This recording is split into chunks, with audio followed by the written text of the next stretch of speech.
So some of the Kennedy files were released today, and I'm just going to read you my personal favorite out of all of them. This is from Miami News Time. CIA considered bombing Miami and killing refugees to blame Castro. Do I need to comment? Now, I don't even think I need to comment. I'll go into more detail. The basic idea was to turn the world opinion against Castro, and possibly justify a U.S. military invasion by pinning the atrocity on him. If you don't know the atrocity, it would be the whole bombing thing. Here's a little bit more context on it. After Castro's revolution succeeded and thousands of Cubans fled to South Florida, the agency CIA actually considered murdering a boatload of refugees, assassinating exile leaders, and planting bombs in Miami. Also, Castro could be blamed for the chaos. Okay. So basically, the CIA decided that they could kill their own citizens and just blame it on Fidel Castro. And this is fact now. We have the documents to prove they've been doing this. But if you point out that they could have done it some other time, you're a conspiracy theorist in that case, all that stuff. Here's a little bit more. The campaign was included in a report on pretexts the U.S. could conjure up to justify a military intervention in Cuba. The paper was sent by General Edwards Landslide, a top Cold War official who worked with the CIA to plot Operation Mongoose.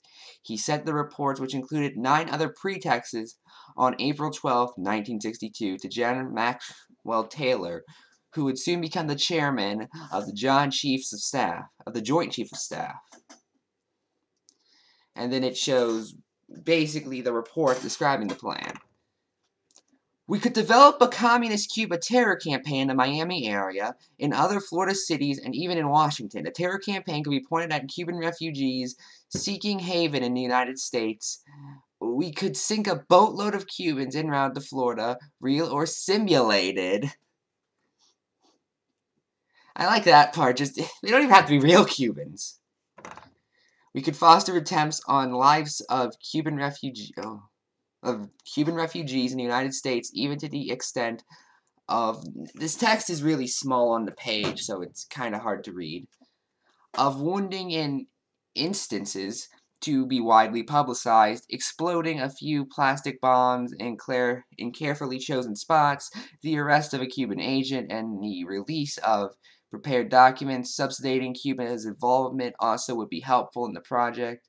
The idea of an irresponsible government.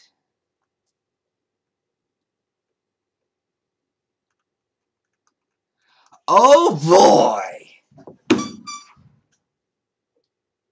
There is a lot to unpack here. Now, mainly, we've covered stories about CIA on the show. I like how I say we, like I'm more than one person. But, you know, I have made it clear I'm no friend of the CIA's.